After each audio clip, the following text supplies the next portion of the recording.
பாரதி உலா 2025 பாரத நாடு பாருக்கெல்லாம் திலகம். வழங்குவோர் டெக்னோ ப்ராடக்ட்ஸ், தபம்ஸ் group of companies, auditor NRK, Savithri foundation, Manivasagar Pathippagam, Chennai Sai Sankara group of matrimonials, Bharathi Priya trust மற்றும் விசு கல்வி அறக்கட்டளை.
வெளியிடை கண்ணம்மா கண்ணம்மா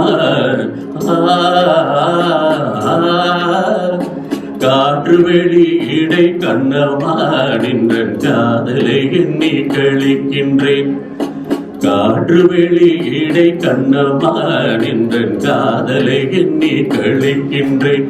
அமுதூற்றினை ஒத்த இதழ்களும்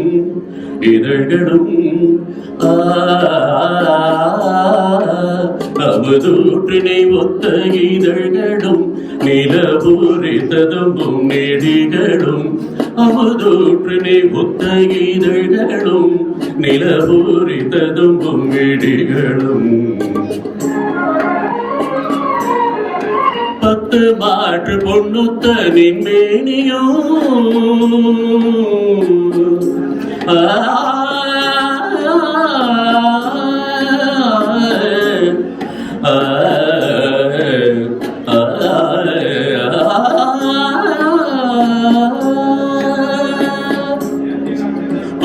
மாற்று பொண்ணுத்த நின்மேனியும் இந்த வையத்தியானுண மட்டிலும் என்னை வேற்று நினைவின்றி தேற்றியே இங்கும் விண்ணவனாக புரியுமே.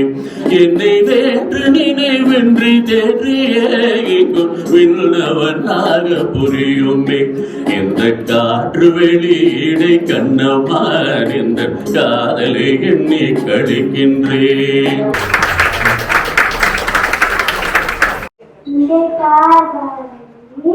இனிய தமிழ் பாரதி, முழுக்கு மீசை பாரதி, கருத்து கூடை பாரதி, காந்த விழி பாரதி, சாந்த மொழி பாரதி, பாரதி பாட்டு பாடுவோம், பாரதி போட்டு வாழ்வோம். நான் பசங்களுக்கு நம்ம பிலாசபி, இந்தியன் பிலாசபி, பாரத பிலாசபி தெரியணுங்கிறதுக்காக கணேஷா எவ்ரிவேர் அப்படின்னு ஒரு இன்ஸ்டாகிராம் சேனல்ல தினமும் ஒரு கணேஷா வரைஞ்சு போடுறேன். அதோட பாரதியாரும் தெரிகிறாரு, பக்கத்துல விநாயகரும் தெரியாது. ஏன்னா பாரதியார் கண்ணனை பற்றி எழுதியிருக்காருன்னு தெரியும், ஆனா 40க்கும் மேற்பட்ட கவிதைகள் விநாயகரை பற்றியும் எழுதியிருக்காரு.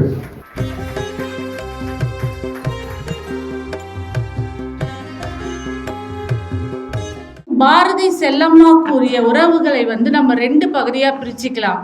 ஒன்று புரட்சி பாவையாக செல்லம்மாவை பார்த்தது, மற்றொன்று காதலாக கண்ணம்மாவாக செல்லம்மாவை பார்த்தது. பாரதி நாட்டுக்கு, பாரதி பாட்டுக்கு, பாரதி வீட்டுக்கும் இருந்தான். பாரதி காதல் வயப்படும் போதெல்லாம் செல்லம்மா கண்ணம்மாவாக உருப்பெறுகிறாள். அதுவே சின்னஞ்சிறு கனி அமுதே கண்ணம்மா செல்வ களஞ்சியமே, என்னை கலித்தீர்த்தே உலகில் ஏற்றம் புரிய வந்தாய், என் கண்ணில் பாவை என்றோ கண்ணம்மா என்னுயிர் நின்னதென்றோ. செல்லம்மாள் தன்னோட கையில் உள்ள ஒரு பனையோலை விசிறியால பாரதியாரை விசிறிக்கொண்டே அவருடைய உரையை துவக்குகிறார். வீட்டில் அரிசி இல்லை என்றார். ஏன் செல்லம்மா அப்படி சொல்கிறாய்? அரிசி இல்லை என்று சொல்லாதே, அகரம் இகரம் என்று சொல்லிப்பார் என்று தமிழும் போதித்தார் பாரதி. அதையே அப்படியே ஏற்றுக்கொண்டு, சரி இன்றும் வழக்கம் போல் வாழைப்பழம் தின்றே பசியாறுவோம் என்றார் செல்லம்மா. இதுதான் அவர்களிடையே இருந்த காதலை மேம்படுத்தி நடத்தியதோ என்று நம்மை எண்ண வைக்கிறது. அவள் சாதாரண இல்லத்தரசி அல்ல, அவள் ஒரு போராளியின் துணை, ஒரு கவிஞனின் நிழல், ஒரு புரட்சி கவியின் மௌன சக்தி. அதனால்தான் அக்ரகாரத்து வீதிகளில் தன் மனைவி செல்லம்மா மீது தோள் மேல் கையை போட்டு, செல்லம்மாவுக்கு நான் சொந்தம், எனக்கு செல்லம்மா சொந்தம் என்று பீடுநடை போட்டவன் பாரதி. எல்லா காலங்களிலும் அவரது வீட்டை மட்டுமல்ல, அவரை தாங்கிய தூண்தான் செல்லம்மா. புதுவையில பாரதியார் 10 ஆண்டுகள் தொடர்ந்து இருந்தப்ப வரைக்கும் பாரதிதாசன் அவருக்கு ஒரு நிழல் போலவே இருந்தார் அப்படின்னு சொல்லலாம். அதற்கு பிறகு ஏற்பட்ட சந்திப்புகள்ல பாரதியார் சொல்றாரு, மத்தவங்க பாடின பாட்டெல்லாம் நீ பாடுனது போதும், உன்னோட பாட்டை பாடு அப்படின்னு கேட்கிறாரு. அப்ப பாரதிதாசன் பாடுறாரு, எங்கெங்கே காணினும் சக்தியடா தம்பி 7 கடல் அவள் வண்ணமடா. இந்த பாட்டுல பாடின உடனே பாரதியார் மெய் சிலுத்து போயிடுறாரு. அவர் கைப்படவே அந்த பாட்டை எழுதி கவிதா மண்டலத்தை சேர்ந்த கனக சுப்புரத்தினம் எழுதியது அப்படின்னு சொல்லி சுதேசிமித்திரன் இதழுக்கு அனுப்புறாரு. இந்த பாடலுக்காக பொன் கொடுக்க எண்ணம் உண்டு, ஆனால் எண்ணி கொடுக்கவே என்னிடம் உண்டு அப்படின்னு சொல்லி 50 பைசாவா அவருக்கு பரிசா தராரு. இந்த 50 பைசாவா பாரதிதாசன் அவர் இறுதி காலம் வரையும் வச்சிருந்தாரு அப்படின்னு சொல்றாங்க. 10 ஆண்டுகள் புதுவையில இருந்ததுக்கு அப்புறம் சென்னை திரும்புறாரு பாரதியார். அப்போ திரும்பி வரும்போது அவருடைய கைத்தடி, எப்பவுமே கையில வச்சிருக்கிற கைத்தடிய பாரதிதாசனுக்கு கொடுக்குறாரு. பாரதிதாசன் உயிரோடு இருக்கிற வரைக்கும் இந்த கைத்தடியை தன்னுடன் வச்சிருந்தாரு அப்படின்னு சொல்றாங்க. பாரதியார் யாமறிந்த மொழிகளிலே தமிழ் மொழி போல் இனிதாவது எங்கும் காணோம் அப்படின்றாரு. செந்தமிழ் நாடெனும் போதினிலே அப்படின்றாரு. பாரதிதாசன் அதே தமிழ தமிழுக்கும் அமுதென்று பேர், அந்த தமிழின்ப தமிழங்கள் உயிருக்கு நேர், தமிழை படித்தவனை தாய் தடுத்தாலும் விடாதே அப்படின்றாரு பாரதிதாசன். பெண் விடுதலை பத்தி பேசுறாங்க. புதுமை பெண் எவ்வாறு புதுமை பெண் இருக்க வேண்டும் பாரதியார் சொல்றாரு, நிமிர்ந்த நன்னடை நேர்கொண்ட பார்வை, நிலத்தில் யாருக்கும் மஞ்சாத நெறிகளும் திமிர்ந்த ஞான செருக்கும் இருப்பதால் செம்மை மாதர் திரும்புவதில்லையாம் பாரதியார் சொல்றாரு. பட்டங்கள் ஆள்வதும் சட்டங்கள் செய்வதும் பாரினில் பெண்கள் நடத்த வந்தோம் பாரதியார் சொல்லிட்டாரு. அதே பாரதிதாசன் சொல்றாரு பாருங்க, பெண் கல்வி, பெண் உரிமை, கைமண் மறுமணம் இதைத்தான் முன்னிறுத்துறாரு. கல்வி இல்லாத பெண்கள் களர் நிலம் போன்றவர்கள், அந்நிலத்தில் புல் விளைந்திடலாம், நல்ல புதல்வர்கள் விளைவதில்லை அப்படின்றாரு. பெண்ணடிமை தீரும் வரை மண்ணடிமை தீருமா அப்படின்னு அப்பவே சொல்லிட்டாரு. கோரிக்கையற்ற செத்தாரை 1 கோடியில் பெண்கள் கூட்டமான் கைமண் மறுமணத்தை பத்தியும் பேசிட்டாரு. ஜாதி ஒழிப்பு பற்றி பாரதியார் சொல்றாரு, ஜாதிகள் இல்லையடி பாப்பா அப்படின்றாரு. வில்லினை ஏத்த புருவம் வளைத்தனை வேற்படை கொண்டு புள்ளினை ஒத்த மனிதனை தள்ளுதி என்று பாடுகிறாரு பாரதியார். மனிதர் அனைவரும் ஒன்றே குலம் என்ற வேதாந்தத்தை பாடுறாரு. ஜாதி பிரிவினிலே தீயை முட்டுவோம் வாரீர், மனிதம் ஒன்றென்போம், இங்கு வாழ்வோம் வாரீர் அப்படின்றாரு பாரதிதாசன். பாரதியும் பாரதிதாசனும் தமிழ் இலக்கிய வரலாற்றில் 2 கண்கள் போன்றவர்கள். அவர்கள் இல்லை என்றால் நவீன இலக்கியம் தன் பார்வையை இழந்திருக்கும் என்று கூறி, வாழ்ந்த பாரதி வளர்ந்த பாரதிதாசன் என்று புகழ் கூறி வாய்ப்புக்கு நன்றி பாராட்டி விடைபெறுகிறேன். நன்றி, வணக்கம்.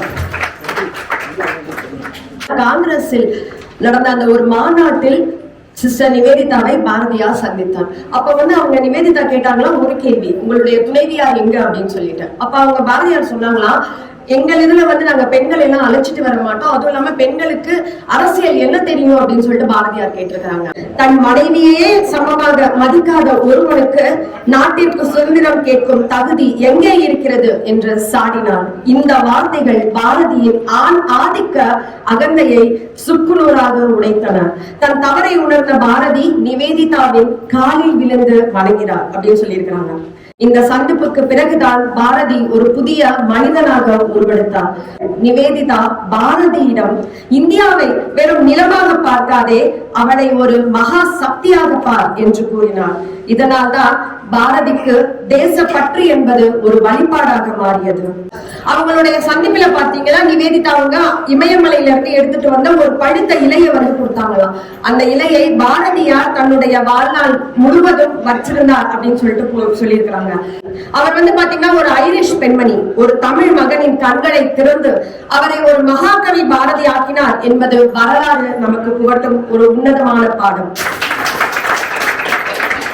வ.உ.சி. வழக்கறிஞர், எழுத்தாளர், தொழிற்சங்க தலைவர், தமிழறிஞர் கூட. இருவருமே மாபெரும் சுதந்திர போராட்ட வீரர்கள். பாரதியார் தன் கவிதைகளினால் சுதந்திர போராட்டத்திற்கு தேசபக்தியை ஊக்குவித்தார். வ.உ. சிதம்பரனார் தன் செயல்களினால் சுதந்திர போராட்டத்திற்கு தேசபக்தியை ஊக்குவித்தார்.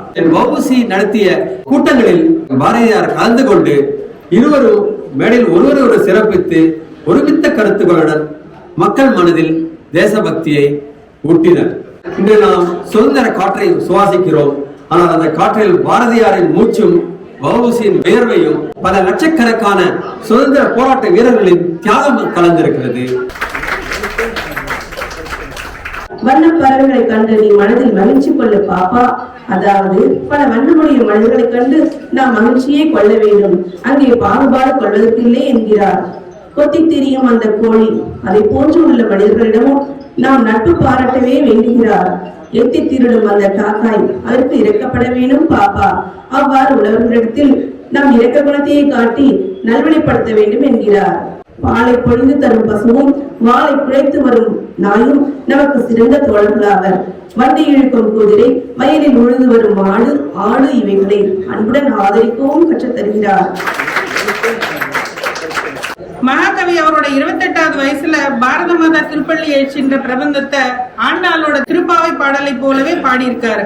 பொழுது புலர்ந்தது யாம் செய்த தவத்தால் உண்மை இருக்கணும் போயின யாவும் எழுப்பசும் பொற்சுடர் எங்கனும் பரவி எழுந்து விளங்கியது அறிவனும் இரவி தொழுதுனை வாழ்த்தி வணங்குதற்கு இங்கு உன் தொண்டர் பல்லாயிரர் சூழ்ந்து நிற்கின்றோம் விழுத்துயில்கின்றனை இன்னும் எம் தாயே வேப்பிதுகான் பள்ளி எழுந்தருள்வாயே என பாடி பாரத மாதாவின் துயில் கலைந்து எழுது மக்களுக்கு வெற்றியை பெற்று தருமாறு வேண்டினார்.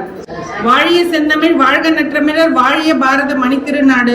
வந்தே மாதரம் வந்தே மாதரம்னு என் முண்டாசு கவிஞன் பாடியிருக்கான். அதனால வந்தே மாதரம் பாடலை நம்மளும் தைரியமா எங்க வேணாலும் வந்தே மாதரம்னு சொல்லுவோம்னு சொல்லிட்டு வாய்ப்பளித்தமைக்கு நன்றி கூறி பாராட்டு. உதயம் சார் அவர்கள் ஒரு பெரிய களஞ்சியத்தின் ஒரு அத்தியாயத்தை திறந்து வைத்திருக்கிறார் என்றுதான் தோன்றுகிறார். இன்றைய அரங்கில் பாரதியாரின் தொடர்பு கொண்ட ஒரு தெய்வ பிறவி, ஒரு இதிகாச பாத்திரம், 4 மாண்ட பிறவிகள், 2 உருவகம் ஆகியவை மகாகவி பாரதியாரின் உள்ளத்தில் ஏற்படுத்திய தாக்கம், அவற்றை கவிதைகளில் வடித்த பாங்கு, அவை கவியின் வாழ்க்கையில் உண்டு பண்ணிய மாற்றங்கள், இவற்றையெல்லாம் உரையாற்றுதலில் சிறந்த நம் நண்பர்கள் கூறுவதை கேட்டோம். ரொம்ப அருமையாக இருந்தது. ஹைக்கூ பத்தி பாரதியார் அந்த காலத்திலேயே படிச்சு அதை அப்ரிஷியேட் பண்ணி எழுதியிருக்கார். 1916ஆம் ஆண்டு சுதேசமத்தில் அதை பத்தி எழுதியிருக்காரு. அதே மாதிரி மிஸ்ரீஸ் என்ற ஜெர்மானிய பெண், அவருடைய ஆங்கில மொழிபெயர்ப்பு கவிதைகள், அப்புறம் ஜான் கீட்ஸ், வால்ட் விஸ்மன், ஷெல்லி ஆகியோரின் கவிதைகள், இதெல்லாம் சிந்தனைகளை உள்வாங்கி தமிழ்படுத்தியுள்ளார் பாரதி.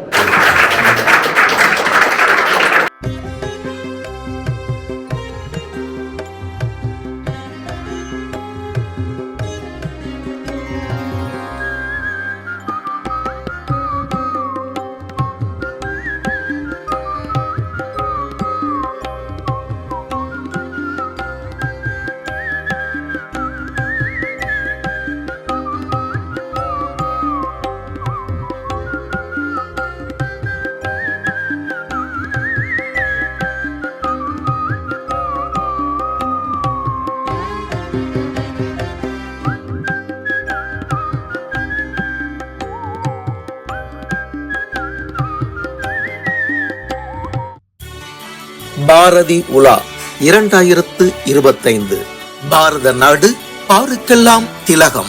வழங்கியோர் டெக்னோ ப்ராடக்ட்ஸ், தபம்ஸ் group of companies, auditor NRK, Savithri foundation, Manivasagar Pathippagam, Chennai Sai Sankara group of matrimonials, Bharathi Priya trust மற்றும் விசு கல்வி அறக்கட்டளை.